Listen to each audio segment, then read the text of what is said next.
Hi, Men's community. Welcome back to another YouTube episode with the Merrimack Institute for New Teacher Support. My name is Amanda Alcox, and today I am joined by Brian Sheehy. Brian Sheehy is the History Department Coordinator at North Andover High School in North Andover, Massachusetts, and he is the 2020 recipient of the prestigious Organization of American Historians Mary K. Bonsteel Tachau Teacher of the Year Award. And this award is given annually for contributions made by pre-collegiate teachers to improve history education within the field of American history. So welcome. And so today's going to look a little differently. We're just having a conversation. There's no PowerPoint, there's nothing to be shared other than just this conversation about Brian, his work, his experience as an educator, and some advice that he'd like to share with all of you. So to begin, I would love it if you could just introduce yourself and maybe tell us what got you interested in the field of history and education. Well, I was a history major at Merrimack. I graduated in '03. After I left Merrimack, I had two teachers who were educators who told me I could not become a teacher. Both were teachers in Lawrence. And, once I graduated with my history degree, I thought about going to museum school, thought about going to maybe library school.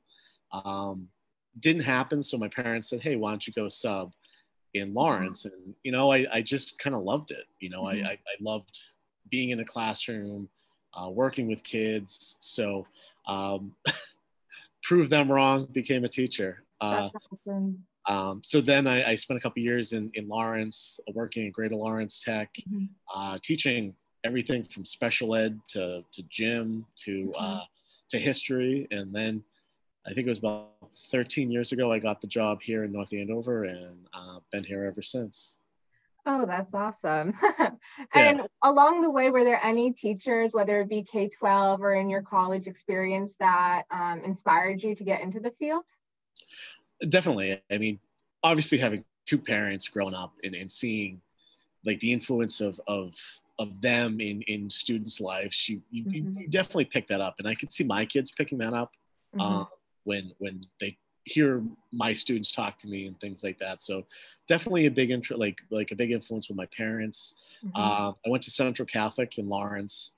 Leo McHugh, one of the hardest classes I ever took, AP US History. And he pushed me to be better and pushed all of his students to be better. And I've kind of emulated that in my teaching approach. And getting my master's at Salem State, Brad Austin was great. I'm still actually doing some work with Brad on different projects, but he said, he kind of showed me that it was okay to kind of step out of the normal confines of history teaching, and encouraged me to put together curriculum on sports and kind of approach history in a different direction. And I think that kind of influence has really helped me. I've started to put together curriculum and resources on using sports themes and topics in classrooms. So definitely him. Dr. Ford at Merrimack, hopping over desks, showing slides of him on the top of Mount Vesuvius drinking a beer was always just his excitement at Merrimack of history really kind of made history come to life and made history exciting to a young undergrad. So those were the ones I would say.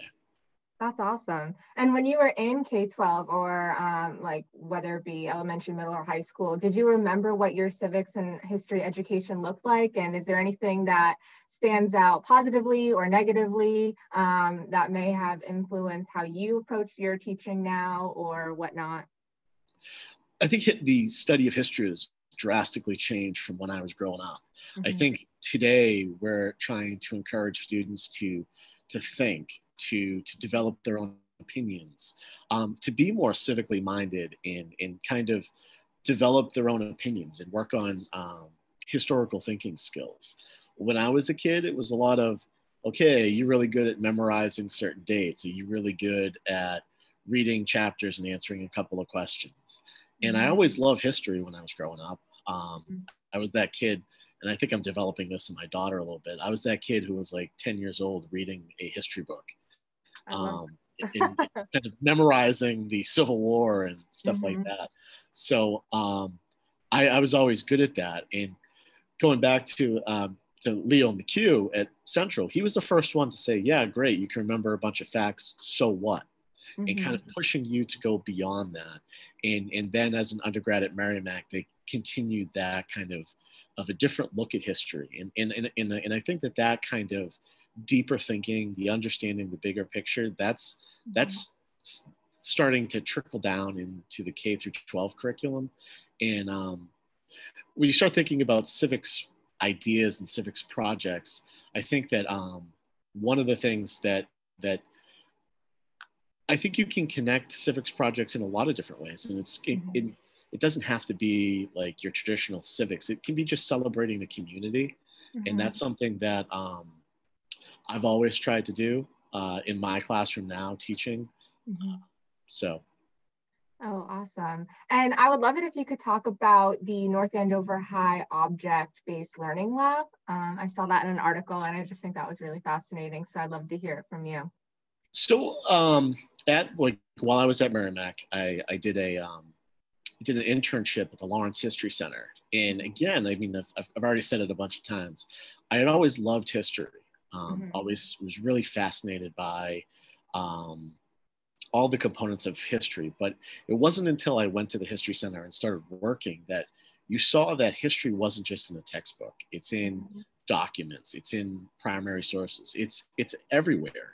So I really kind of became really enthusiastic about archives, about museums, about libraries. So I'd always in the back of my head wanted to create like a way for students to experience what I experienced working at the Lawrence History Center, and kind of have the opportunity. Became department head, and when you're a department head, you kind of have a little more freedom to create things.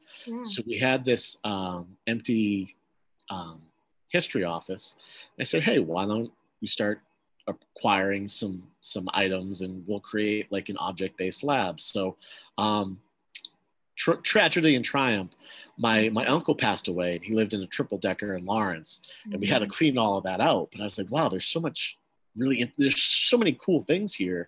It'd be kind of a shame to throw it all away. So we started taking a lot of objects and items from the 60s, from the 50s, and bringing them in and kind of using them to kind of learn history. And kids are fascinated by old stuff. Like we put a 1980s Mac computer in there, and they're all going over there, checking it out. They want to analyze it. And through kind of my process of learning and understanding thinking patterns and thinking skills, I've learned that you can take an object and you can have your students analyze it, break it down, expand upon it, and kind of learn history and understand history in a different way than out of a textbook. And I'll tie another thing that we did a little bit with some civics. We got a grant to acquire a bunch of material for veterans, and we created this program that we partnered with the library, and we had a bunch of students who put together mini exhibits around World War I and World War II, celebrating local heroes and kind of using objects that we had acquired through the lab to celebrate the local story of some of the veterans who had served locally. And connected it with the library, and they had a whole speaker series. So again, it's kind of a different approach to civic engagement, but it was something that is civics based. Yeah, absolutely. And obviously now with the year 2020, things are going, remotely. And so how has that affected what you're doing? And do you have any advice to schools and administrators or educators who are trying to get their students civically involved in the midst of a pandemic? It is definitely difficult. Is that a loaded question? Especially, I mean, over the past couple of years, we've acquired a lot of things for the history lab, and object-based learning is supposed to be a tangible, I can pick up this object, manipulate it, see how it works, and oh yeah, you can't touch anything now. So we've moved kind of to digitizing a lot of stuff, making it available on like online. I think that one of the interesting pieces of all of this is it's allowed a lot of online learning, a lot of webinars, a lot of things like that are now accessible. And I mean, even a thing like this where you can go on YouTube and listen to somebody talk about something, I think is an extremely valuable thing. And people are now digitizing everything, so you're going to have more access to things that you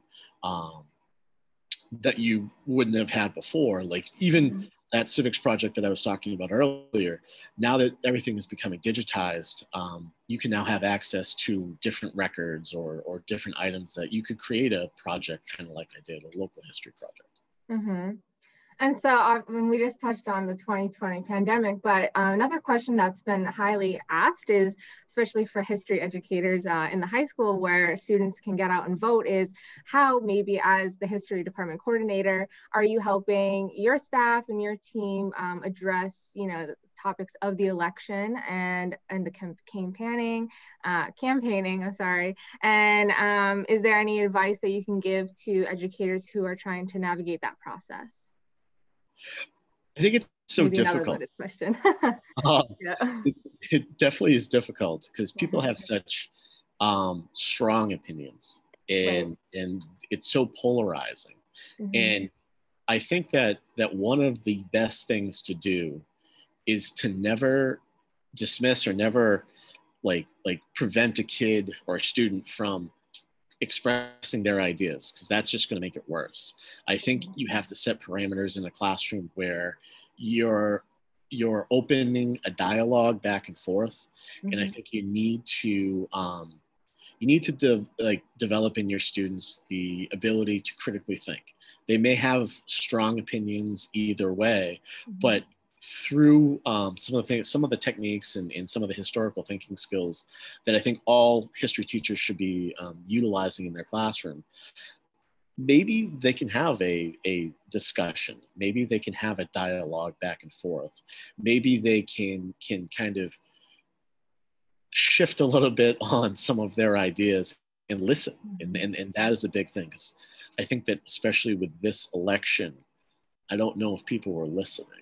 I think that a lot of people had a lot of strong opinions, and there wasn't that civil discourse going back and forth. That's so important.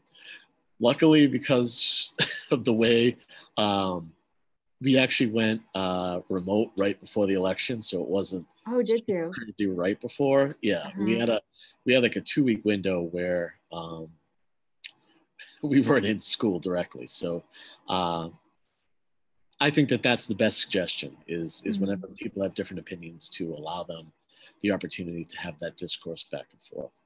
I love that. I love that piece of advice. And to wrap things up, I'd also love to hear what the best piece of advice you were given, maybe even as a student or a rising educator yourself.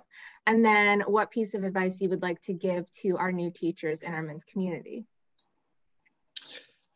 I don't know if it was advice or just opportunity, but always do what you love. And that's something my father, who was an educator for 30 years, said to me. You have to do something you love. And you have to love teaching. You have to love the topic, show enthusiasm. I think that, and make it something that you enjoy. Like I love sports. I think sports are a great lens to understand our culture. And I've created a lot of resources around how to use that in traditional classrooms. I've had lesson plans published on patriotism in World War I. And I think that never, because it's not normal, doesn't mean you don't have to do it. I think some of the best lessons that I've ever done were kind of like, Sheehy, we're doing this. What are we looking at here? And don't be afraid to use music. Don't be afraid to use cartoons. Don't be afraid to do things that aren't traditional in your classroom. I think would be the best advice you could do. Oh, Thank you so much. That was so great to hear. I'm so sorry. I don't know what is happening with this like air conditioning or heater in my office. So if you're hearing this loud blowing noise, I'm sorry. I tried fixing that as you were talking. But nevertheless, I think all of the advice that you were given is heard from everybody. And like I said, I really just can't thank you enough for sharing all of these thoughts and insights and projects and experiences with our Mints community. If you have any questions or follow-ups, you can always email the Mints mailbox, mints@merrimack.edu, and I could try to hunt Ryan down to see if there's, an answer to your question. But other than that, that is all I have for today. Is there any last final piece of thought or advice that you'd like to share? Teaching's a great profession. I know it can be challenging, and I think that that's one of the things my parents didn't want me to have to deal with, the challenge, but it really is a rewarding field. And thank you for listening. Perfect. Well, thank you everybody for joining and watching this. We hope you enjoyed it, and we'll see you in the next one. Bye.